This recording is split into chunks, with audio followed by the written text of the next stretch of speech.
Bonjour tout le monde, bienvenue à ce deuxième épisode du balado organisé dans le cadre du programme Fou du français de l'Union des municipalités du Québec.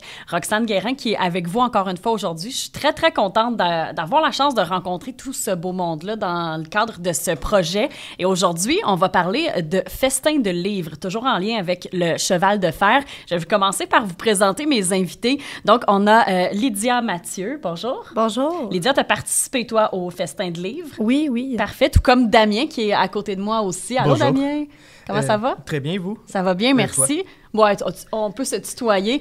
Marina Grenier, qui est animatrice là, de cet événement-là, organisatrice aussi. On s'est permis de se tutoyer également. Comment ça va? Ça va très bien. Et toi, Roxane? Oui, ça va bien, merci, merci. Donc, on est une belle gang aujourd'hui pour parler de ce beau projet-là, de mettre de l'avant la lecture. On sait qu'avec, la technologie, on a tous et toutes pas mal nos téléphones avec nous. On perd peut-être un peu ce contact-là avec le livre, mais vous êtes là pour raccrocher les gens au plaisir de la lecture. Marina, premièrement, on va mettre en contexte les gens. Le festin de livres, c'est quoi?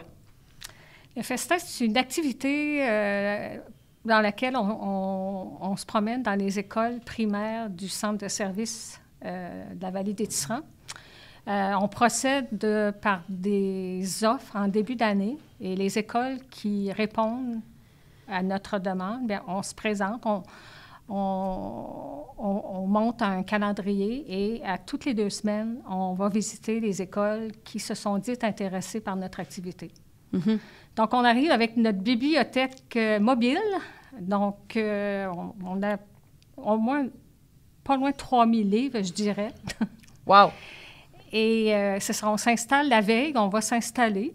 Donc, c'est souvent dans la grande salle ou dans le gymnase. Et le lendemain, on accueille les classes une après l'autre. Donc, les enfants ont le droit de se prendre un livre. Et pour les plus petits, maternelle, première année, 2, 3e année, il y a aussi des animations qu'on fait en classe. Ça fait que Geneviève prend les plus grands et moi, je fais les plus jeunes. OK. Maternelle, première année. C'est intéressant parce que on sait dans le contexte aussi économique, les bibliothèques des écoles ne sont pas nécessairement toujours bien garnies. Donc, c'est là que votre importance arrive. J'imagine que même les enseignants doivent être très heureux là, de vous voir arriver avec vos livres. Ils sont très, très contents de nous accueillir, oui, effectivement. Puis nous, l'objectif, c'est aussi de permettre à chaque enfant de retourner à la maison avec un livre et de le garder.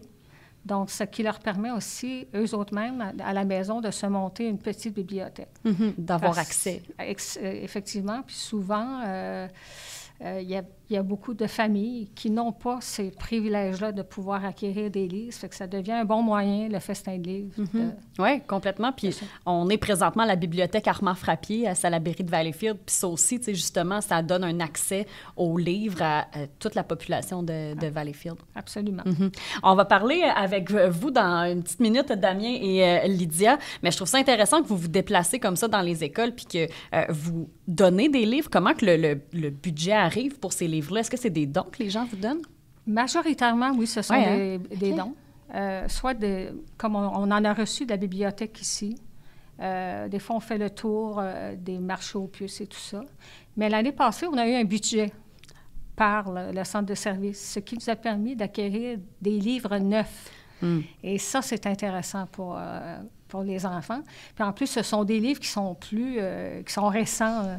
Adaptés à la clientèle. Puis souvent, on se retrouve aussi avec quand même une partie de livres qui sont assez vieux, mais de plus en plus, on fait un tri là-dedans pour les éliminer. Des choses qui se disent plus maintenant. Oui, absolument. Non, ça, les vieux Tintins, on va les ranger. Mais malgré tout ça, les Tintins, c'est quand même populaire. Ils sont pas super encore, vois-tu, ça fait longtemps que j'en ai pas feuilleté un. Il faudrait bien que je m'y remette. Comment ça a été créé? Parce que là, c'est tellement un beau projet, mais c'est quand même un gros et grand projet, côté ressources, côté organisation. Qu'est-ce qui vous a donné l'inspiration d'organiser ça? J'imagine que c'est en équipe, là, un travail d'équipe. Bien, c'est Geneviève. On va la nommer. Geneviève qui travaille vraiment à la création. Geneviève est une enseignante de français à l'éducation des adultes. Geneviève, elle a vraiment à cœur d'aider les plus démunis, les jeunes. C'est pour ça qu'on est entouré de jeunes aussi pour nous aider dans ces activités-là. Et moi, je suis arrivée sur le projet après 2 ans, je pense. Étant retraitée, ça fait qu'elle m'a demandé si je voulais pas y participer, puis j'ai accepté tout de suite parce que c'était une belle façon pour moi aussi surtout que c'était dans le temps de la pandémie. Ça fait que de retrouver un côté social, puis en même temps, de retrouver des jeunes avec qui j'avais déjà travaillé à l'éducation des adultes. Ça fait que pour moi, ça allait de soi. Ouais. Puis j'ai vraiment à cœur, moi, le français. D'ailleurs, j'ai déjà enseigné le français à l'éducation des adultes aussi. Ouais. Okay. Ce qui fait que pour moi, le français, c'est important ici au Québec. Puis si on ne fait pas attention, bien, on risque de le perdre de plus en plus. Puis, c'est une belle occasion, le livre, d'apprendre le français aussi. Puis il y a des nouveaux arrivants, je suis certaine, qui sont très contents que leur enfant amène un livre à la maison parce que peu importe si c'est un livre pour les 3 ans, pour les 4 ans, mais un adulte peut apprendre. On apprend tous et toutes à lire à un moment donné de façon, peu importe à l'âge qu'on a, là. Oui, absolument. Puis ce que je peux dire aussi, c'est que les enfants, ils sont contents de nous voir arriver dans leur école. Vraiment. Oui. Ouais. On compare souvent des enfants dans un magasin de bonbons, mais là, c'est des enfants dans une grande librairie mobile. Tout à fait.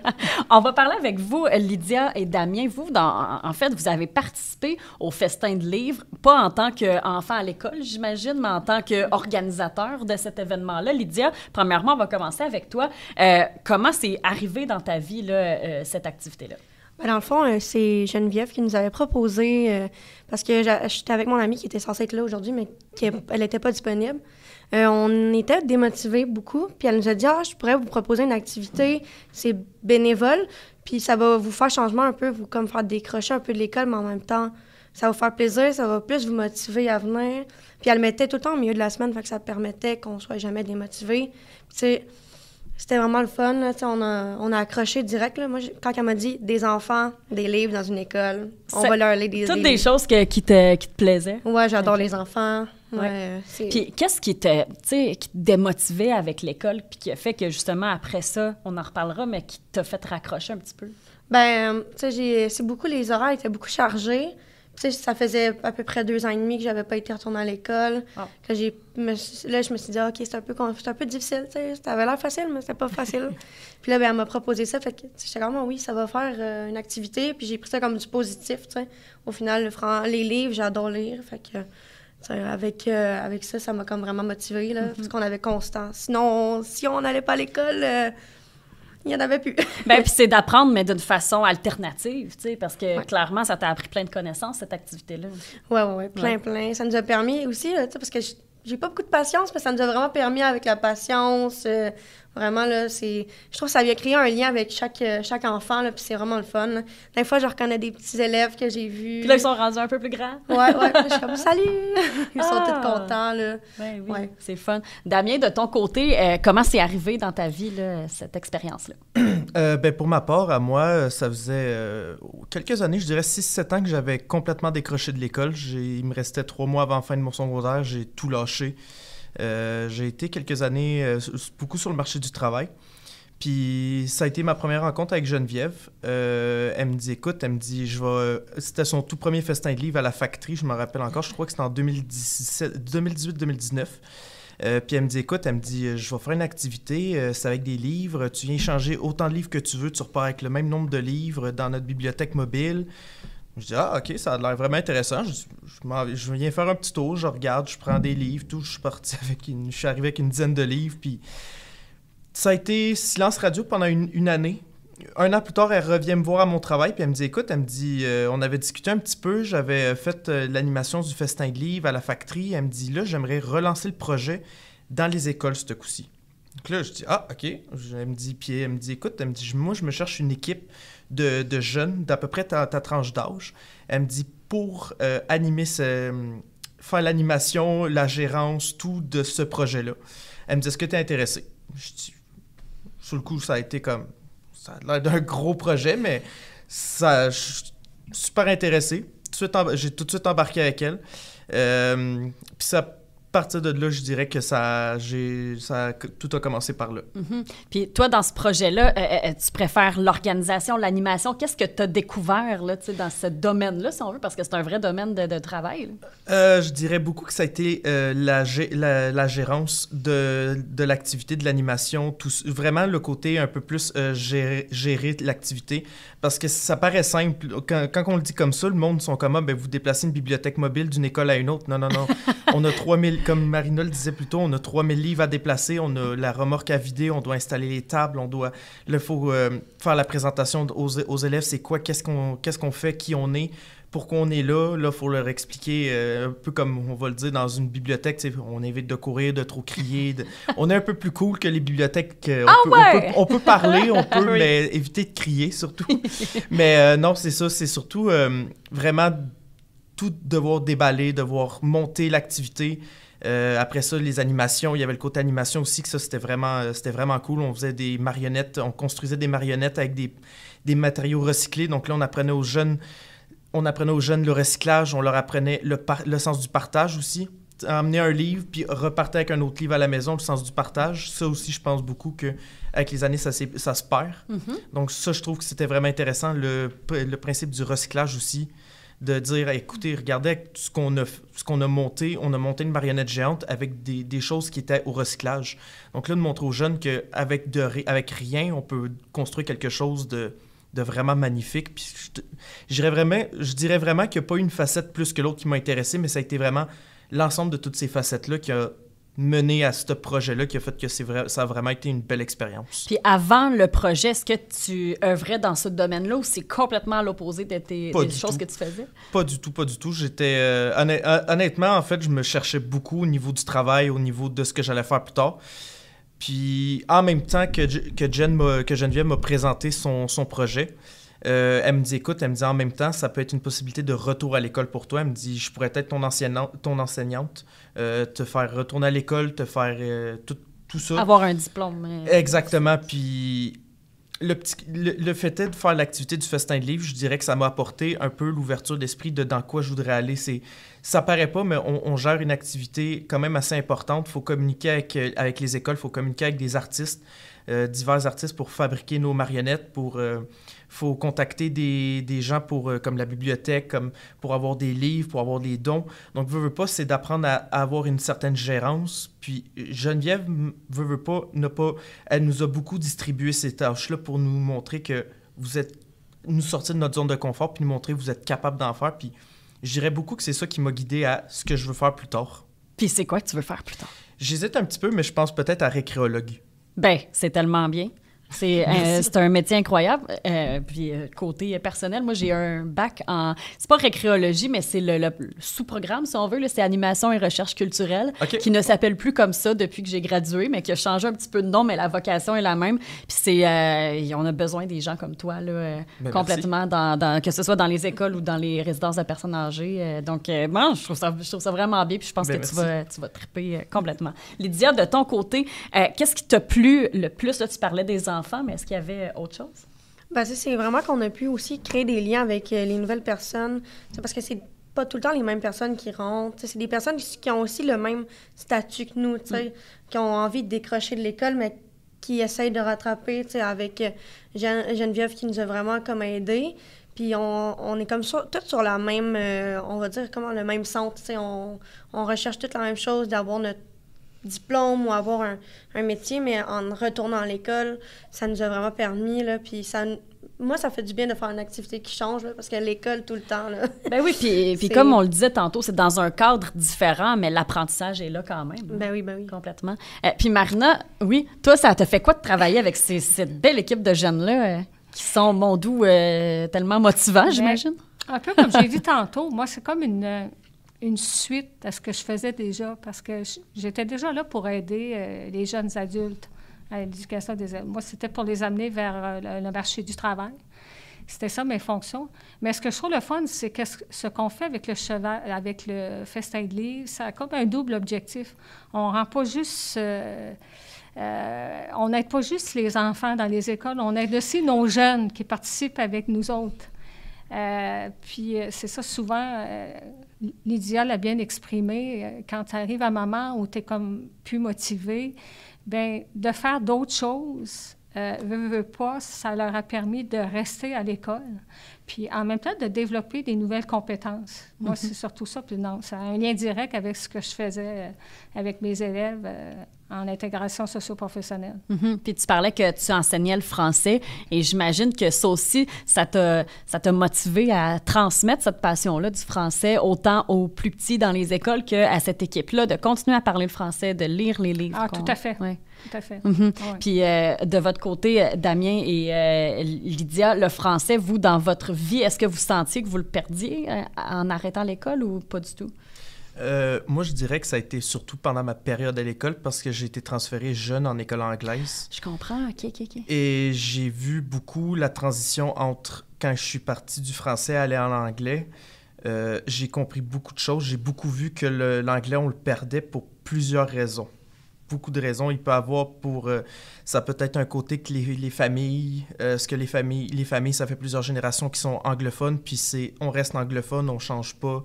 Il peut avoir que le français, c'est une langue qui est plus compliquée pour certains à apprendre, donc on va pencher plus vers l'anglais parce que l'anglais est plus facile d'accès, plus facile à apprendre. J'ai vu beaucoup de choses comme ça en faisant la transition entre les écoles, puis ça vraiment... Ça fait une très grosse différence. Oui, Lydia, toi, de ton côté... Moi, je te dirais qu'avec les réseaux sociaux, il y a beaucoup d'anglicisme aujourd'hui. L'anglais est vraiment comme axé, je te dirais. Puis là, on perd le français, tu sais. Je te dirais que, comme l'application qu'on connaît toutes, TikTok, il y a vraiment juste de l'anglais. C'est très rare que je vois des Québécois, vraiment du français arriver. Puis ce que je trouve plate, c'est que, tu sais, aujourd'hui, les jeunes, puis je te dirais c'est dans une tranche d'âge très, très jeune, ils sont tous là avec leurs jeux, c'est tous des jeux anglais, puis il n'y a plus de jeux français. Ils essayent, tu sais, le français, c'est comme ça, quasiment plus d'importance pour les jeunes aujourd'hui. Tu sais, j'ai comme mon exemple, mon petit frère, là, j'ai un petit frère, il est tout le temps sur ses jeux, mais il sait plus parler anglais qu'il sait plus parler français. Je trouve ça plate parce que il connaît pas les mots. Tu sais, des fois, on va sortir des expressions, puis il va être comme... C'est quoi ça? Ben, je suis comme, c'est une expression québécoise, mais le québécois, je trouve qu'on perd le français, le québécois. C'est plate parce que c'est notre culture, là, carrément. C'est notre identité. Marina, qu'est-ce que tu aurais à dire, toi, aux gens qui disent, premièrement, le français est plus difficile à apprendre que l'anglais, et deuxièmement, donne-nous des solutions. Comment on fait pour pas le perdre? On va changer le monde aujourd'hui. Premièrement, c'est pas vrai que le français est plus difficile que l'anglais. Moi, j'ai déjà parlé des anglophones, puis ils ont les mêmes difficultés que nous autres pour l'écrire. Ce qui fait que c'est pas vrai. C'est sûr que quand tu apprends une autre langue, c'est l'oralité qui a préséance dans ces moments-là, oui. Mais pour ce qui est de l'écrire, c'est pas plus facile pour les anglophones que pour les francophones. Mm-hmm. Puis, pour garder notre français actif dans notre identité, qu'est-ce que... Exact. Puis il faut le dire aussi que le français, c'est pour ça qu'on se promène dans les écoles, pour que les jeunes lisent, parce que c'est la base de toutes les matières. Partout, toutes les matières qu'ils vont faire, ils ont besoin du français. Et s'ils ne comprennent pas ce qu'ils lisent, ça va leur procurer des difficultés tout au long de leur cheminement.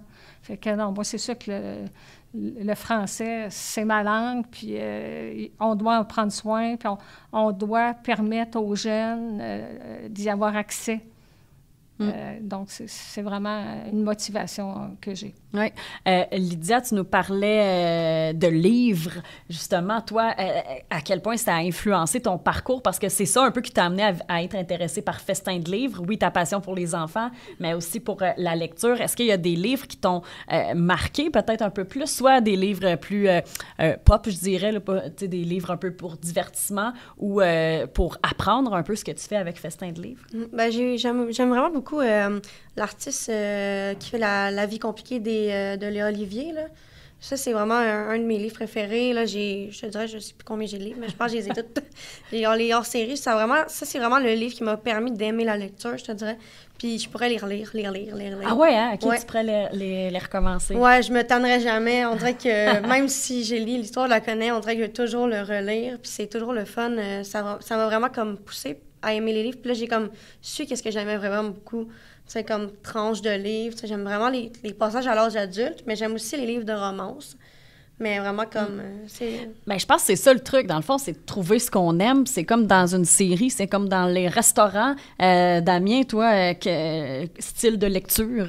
Quel style de lecteur es-tu? Je vais un petit peu... comment je pourrais dire? Ça va un petit peu en surprendre beaucoup. Je suis un très grand lecteur de bandes dessinées japonaises, les mangas. OK. Ça a été... Toute mon enfance, ça a été ça. Encore aujourd'hui, à ma vie adulte, c'est encore ça aujourd'hui. Puis je dirais que majoritairement, c'est ce qui fait que je suis encore très raccroché à la lecture, c'est ça, parce que je suis encore aujourd'hui, je peux arriver le soir chez moi, puis au lieu de commencer à écouter la télévision, je vais me sortir un petit manga, puis commencer à le feuilleter, puis ça a toujours, depuis le plus loin que je peux me souvenir, j'ai toujours été un grand lecteur de ça, ou bande dessinée. Je dirais beaucoup que ça a été aussi le support visuel qui m'aidait beaucoup à avoir des images, mais ça n'empêchait pas que je lisais quand même. Je lis encore aujourd'hui, puis c'est vraiment mon petit péché mignon, ça va être ça. Ben oui, puis pour ceux qui connaissent peut-être pas ça, les mangas, les bandes dessinées japonaises, c'est quoi ça raconte? Parle-nous-en, parce que je sais que ceux qui trippent là-dessus. Tu sais, c'est une passion. Ça dépend un petit peu. Généralement, ça va se situer sur une histoire d'un personnage principal qui a un but à accomplir, puis... Après, comment je pourrais expliquer, ça peut vraiment partir dans toutes les directions. C'est vraiment, c'est un peu comme quelqu'un qui lit un roman, qui va aimer lire un roman. C'est son imagination va le faire voir vivre l'aventure. Avec un manga, c'est un peu notre façon à nous de nous évader au même titre que ceux qui aiment lire des romans. De voir les images, de se dire « OK, on vit à travers ça ». C'est vraiment un livre qu'on lit déjà en partant, on le lit à l'envers. On lit pas à l'endroit. Explique-moi ça.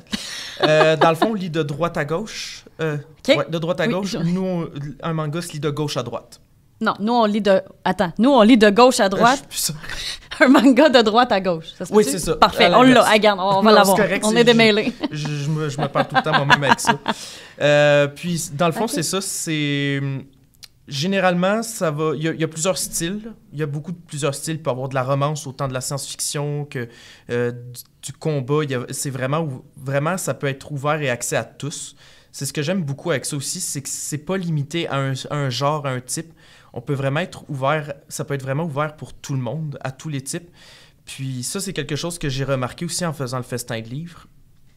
Quand j'étais jeune, je pouvais lire ça, puis les gens me regardaient, puis c'était comme « Qu'est-ce que tu lis? C'est quoi que tu lis? Je comprends pas. Comment ça, tu lis à l'envers? » Puis aujourd'hui, quand je faisais le festin de livres, je voyais des jeunes qui arrivaient, puis « T'as-tu ce manga-là? T'as-tu ce manga-là? » Ils connaissent ça. Ils connaissent ça, puis c'est rendu dans notre culture aujourd'hui. Puis à l'époque, personne ne connaissait ça. C'était tellement peu connu.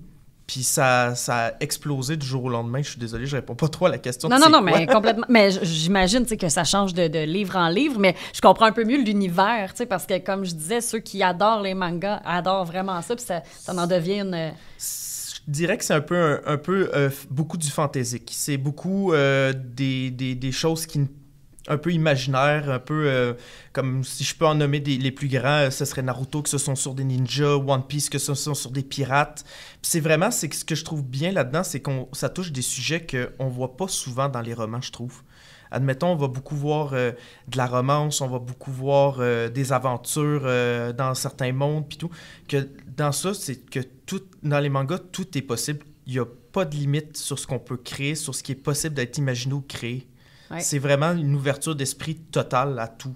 Mais j'aime ça parce que vous avez complètement, Lydia et Damien, deux styles de livres différents, mais ce qui ne vous empêche pas d'être des bons lecteurs. Oui, exact. Marina, ben regarde, on va te demander à toi aussi. Tu as été une prof de français. J'imagine le français est important, tu l'as dit tantôt. Côté lecture, toi, peut-être ça va inspirer nos auditeurs. Moi, de toute façon, je lis depuis que je suis jeune. Oui. Quand j'étais petite, je m'assoyais entre les rayons de la bibliothèque pour me choisir des livres. Fait que j'aime beaucoup les romans, ça c'est sûr, mais j'aime les polars. C'est quoi des polars? Les polars, c'est souvent une histoire avec des détectives, il y a des meurtres ou des... c'est vraiment le genre que j'aime. Bien, j'aime ça, moi aussi. Est-ce que tu as des auteurs préférés, des suggestions? Peut-être vite comme ça, pas tant. Hein? Il y en a des bons au Québec, mais je ne pourrais pas les nommer. Il y a tellement de bons... Mais dans ça, j'adore les polars. J'aime aussi beaucoup les livres sur la psychologie. J'ai vraiment une attirance pour ça. tout ce qui concerne l'éducation, bon, dans les journaux, je lis toujours les articles sur l'éducation. Parce que moi, puis bon, dans le fond, c'est le roman que j'aime, parce que moi, je trouve le roman, ça meuble notre imaginaire, tu es capable de voir le décor, tu vois les personnages. Moi, je trouve que c'est vraiment enrichissant pour la créativité, pour l'imagination, les romans. Oui, vraiment. Puis on peut apprendre de ces livres-là. Tu sais, tu parlais des livres un peu psychologiques ou peu importe, mais souvent, on est peut-être nous, je dirais, génération habituée de demander l'information à une autre chose, notre bon ami ChatGPT ou Google, mais il y a des livres qui peuvent être tellement pertinents. Là, on a une bibliothèque juste en arrière de nous, puis j'en regardais tantôt, puis je trouvais ça intéressant. Il y avait justement ChatGPT en entreprise, mais il y avait aussi comment animer un groupe. Moi, c'est des livres que j'ai déjà lus, peut-être pas exactement ceux-là, mais c'est des livres qui peuvent nous apprendre quelque chose. Donc, l'apprentissage est dans les livres aussi. J'imagine, est-ce que vous en avez eu qui vous ont un peu plus marqué que d'autres, là, des livres plus, je m'en allais dire scolaires, mais tu sais... Éducatif, oui. Éducatif serait le terme. Oui. Marina, de ton côté, côté éducation, est-ce qu'il y avait des livres comme ça un peu plus qu'on propose à nos élèves ou... qui sont un peu moins dans le fantastique ou la romance, mais qui sont un peu plus pour nous apprendre quelque chose. Par exemple, au dernier balado, on parlait d'un livre, c'était comme Le vélo pour les nuls ou quelque chose comme ça. Fait que c'est des livres comme ça qui, c'est pas très long à lire, là. C'est un petit 2 cm de livre, puis on peut quand même apprendre. Je trouve ça bien qu'on n'est pas obligé de tout le temps aller demander à notre téléphone, puis qu'on peut se tourner vers les bibliothèques ou les festins de livres. Ben, je peux pas dire que ça m'est arrivé de suggérer des livres... plus éducatif, là, parce que moi, je suis plus du genre à leur dire de lire ce qui les intéresse. Ouais. Parce que s'ils n'ont pas d'intérêt pour tel sujet, ça ne sert à rien pour moi. Ouais. Puis ça peut faire l'effet contraire, qu'ils n'aiment pas la lecture à cause de ça. Bien, c'était ma prochaine question. Dans les écoles, les livres obligatoires. Je veux avoir l'opinion de ça. Tu sais, qu'un livre que tous les 30 élèves lisent... penses-tu que ça tanne les jeunes ou qu'on pourrait choisir à la place? Bien, je pense que dans les cours de français, ça va plutôt être au secondaire. Je trouve que ça peut être enrichissant parce que ça permet aux élèves d'avoir un œil critique puis de partager aussi leurs impressions. Oui. Moi, je pense que oui. Ça peut être... Oui, puis vous, qu'est-ce que vous en pensez des livres qui étaient obligatoires, là, particulièrement au secondaire? Là, après, on l'a moins vu, Lydia. Je te dirais que la plupart du temps, je les lisais pas parce qu'ils sont pas intéressants. C'est vraiment pas toujours des histoires qui sont intéressantes. Tu sais, ce que j'aurais aimé, c'est qu'ils mettent vraiment différents types de livres pour comme faire, OK, mettons, je sais pas... un livre un peu plus fiction. Fantastique, fiction. C'est vraiment pour aller chercher chaque tranche de livre que les gens aiment. Puis là, il faudra qu'il y ait tel choix, tu peux choisir dans celui-là, puis que quelqu'un se reconnaisse, puisse le prendre, faire OK, ça va peut-être m'intéresser au lieu d'un livre qu'on connaît pas, qu'on lit à moitié parce qu'on n'aime pas trop c'est quoi le livre. Puis là, c'est pas motivant de faire le travail après. Parce qu'on veut pas lire le livre, parce que essayer de lire un livre quand tu l'aimes pas, c'est assez difficile. Je comprends qu'il faut quand même montrer les classiques aux jeunes dans les écoles. Je sais qu'il y en a plusieurs, là, il y en a pas un qui me vient en tête. Ben, en fait, je me souviens qu'on nous a fait lire une pièce, c'était Les Belles-Sœurs, et je l'ai lu au secondaire et je l'ai lu au cégep, parce que c'est un classique, puis c'était comme, découvrez-le, puis c'est pas nécessairement quelque chose qu'on aurait choisi à la bibliothèque, mais ça permet quand même de découvrir des styles. Mais je comprends ton point aussi, Lydia, parce que ça peut être très... C'est comme un film, là, quand t'aimes pas le film, tu le trouves long, puis t'as beau avoir du bon popcorn, ça peut être un peu long. Damien, toi, de ton côté, de cette opinion-là? Au début, j'ai été un peu fermé moi-même à cette idée-là. Je me disais, des romans, c'est pas mon genre de livre, c'est pas du tout ce que je lis d'habitude. Je dirais que mon idée a changé suite à ma lecture obligatoire du Petit Prince. Ah, mon Dieu. Ça a complètement changé ma vision de cette chose-là. Je me suis dit, ça peut être... autant que au début, j'ai eu beaucoup de difficultés à comprendre la logique du livre. Oui. Autant qu'aujourd'hui, je me dis, c'est vraiment un livre que je me dis, il faut au moins le lire une fois dans sa vie. Puis je me dis, je pense qu'il y a beaucoup de livres que c'est comme ça, il faut leur laisser une chance de... Même s'il n'y a pas de l'air le meilleur livre qu'on va lire de notre vie ou que je me dis il faut leur laisser une chance parce que je crois qu'ils racontent quelque chose puis on peut en déduire, on peut en apprendre une leçon qu'on n'apprendra pas forcément dans les livres que nous, on va aimer lire. Je suis tellement d'accord. C'est beau. J'aime ça parce qu'on a tous une opinion puis c'est important de la dire puis toute opinion est bonne à dire selon moi. Et puis Le Petit Prince, on parlait de classique. C'en est un très, très bon, un bon classique. On parle... en fait, je voulais aborder avec vous la journée du 12 août. Si je ne me trompe pas, c'est ça, le 12 août? La journée J'achète un livre québécois.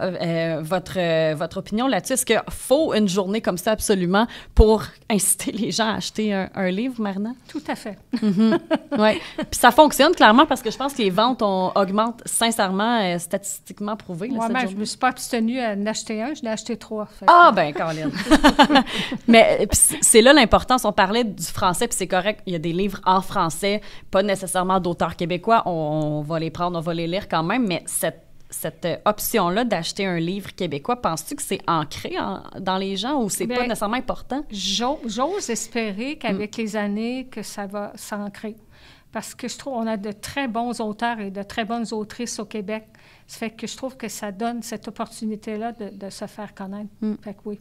Oui, complètement. Mais moi, j'ai l'impression que, puis c'est peut-être mes goûts personnels, mais alors, je préfère les livres québécois juste parce qu'on dirait que je me reconnais plus là-dedans. Toi, je sais que tu lis des mangas japonais. Je sais pas si toi, tu aimes les livres un peu plus québécois qui parlent de nos rues ici, de Montréal.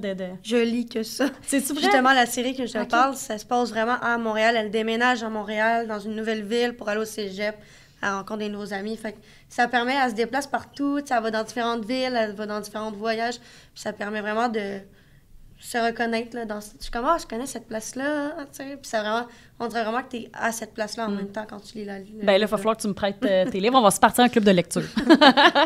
On va revenir à l'activité Festin de livres. Qu'est-ce que ça vous a apporté chacun personnellement dans votre vie? On a parlé du cheminement scolaire, vous avez raccroché à l'école, mais plus profond que ça, qu'est-ce que, en tant que participant, puis ensuite, on va passer à Marina qui va peut-être nous expliquer comment elle, ça l'a fait évoluer.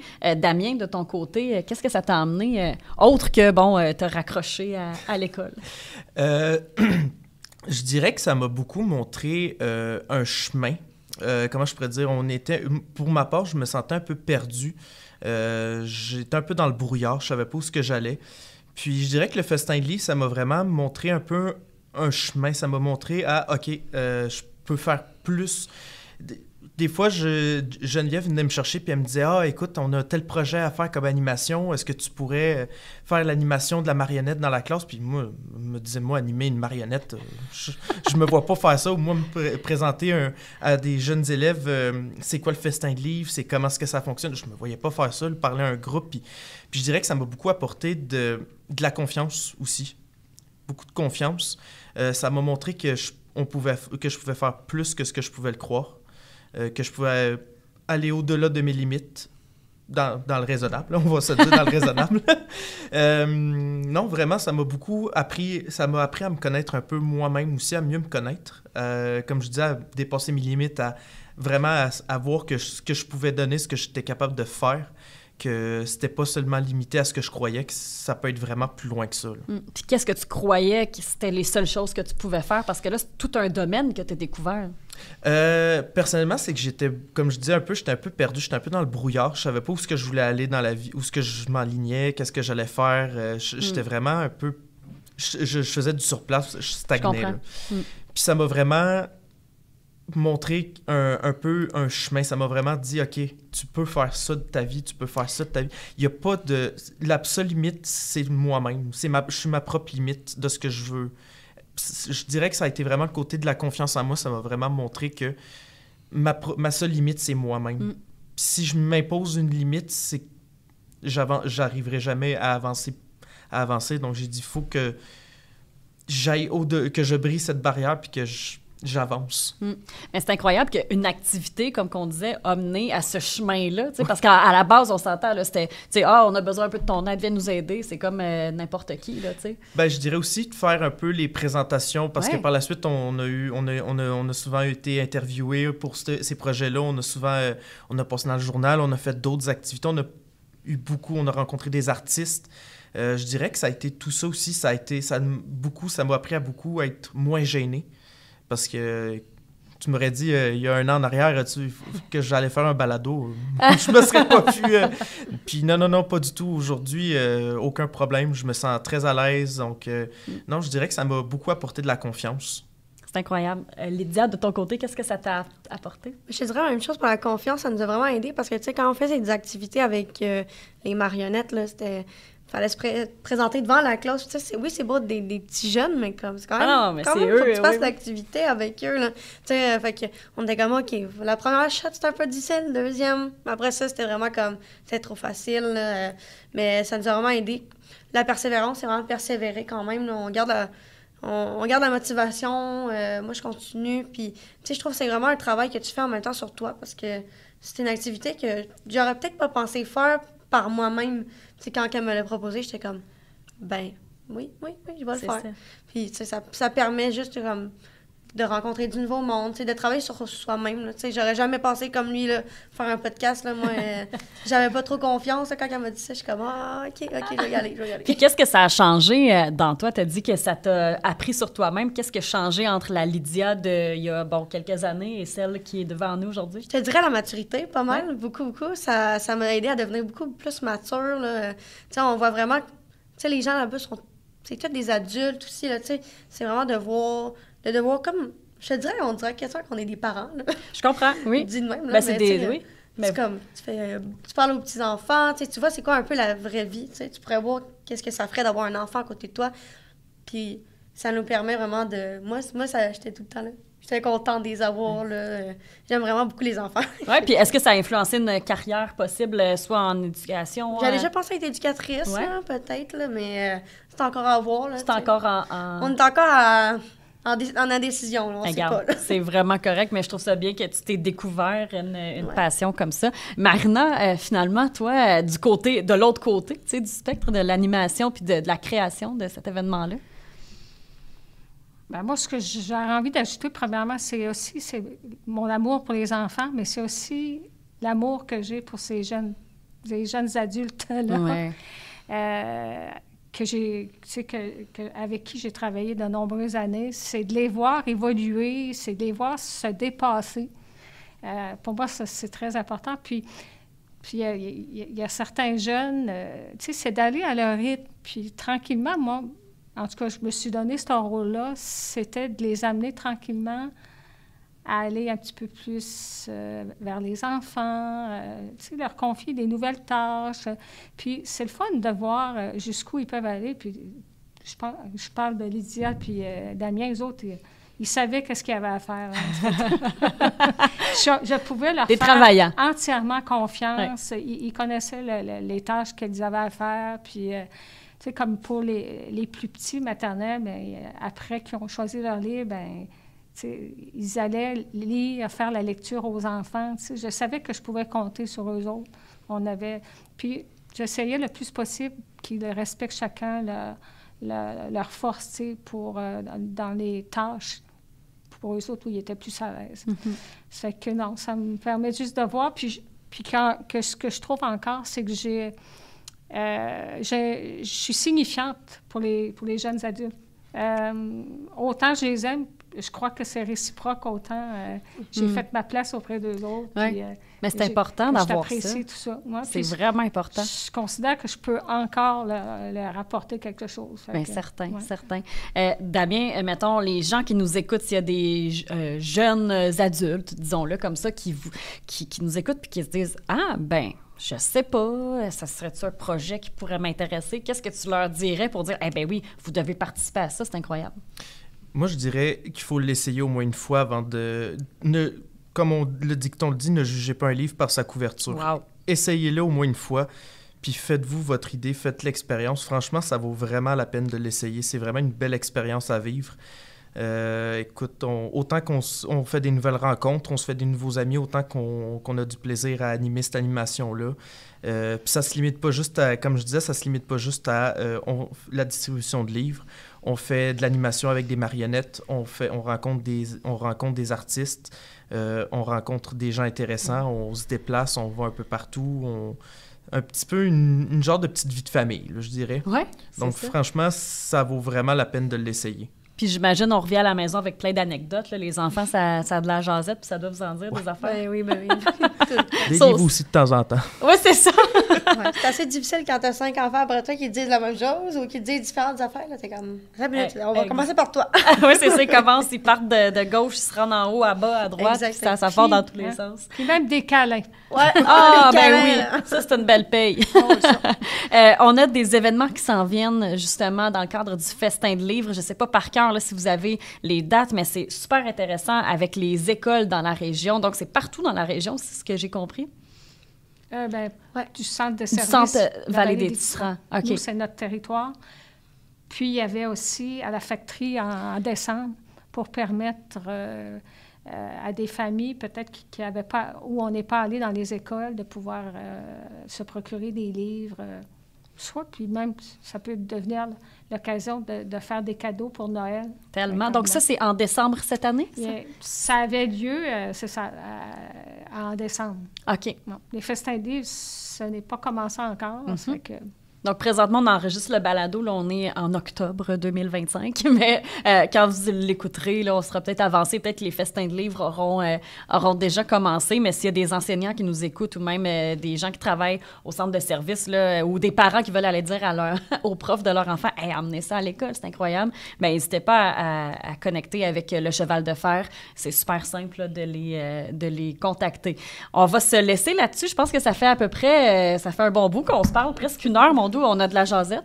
On aurait pu continuer encore vraiment longtemps, mais je veux vous remercier parce que je sais que c'est pas toujours évident. Tu sais, faire un balado comme ça, c'est pas dans nos cordes pour tout le monde. Puis je suis vraiment reconnaissante là, que vous ayez accepté l'invitation dans le cadre de ce balado organisé par Fou du français, par l'Union des municipalités du Québec. Donc, Marina, Damien et Lydia, merci vraiment d'avoir participé. Puis, on se dit bonne lecture. Vous m'avez donné le goût, là, j'en ai une pile chez moi. Puis là, j'ai l'impression que je vais aller feuilleter ça ce soir. Puis, continuez votre beau travail. Vous êtes sincèrement important. Je terminerai en disant que tout ce qu'on peut faire pour encourager, stimuler la lecture chez nos enfants, c'est ce qui est de plus important. Une belle façon de terminer le balado. Donc, nous, on va se retrouver une prochaine fois parce que le Cheval de Fer a plusieurs autres activités, plusieurs autres ateliers. Donc, j'invite nos auditeurs à rester à l'affût là, des prochains balados. Puis nous, merci beaucoup d'avoir été là. Je vous dis à très bientôt. Bonne journée. Merci à vous. Merci. Bye bye.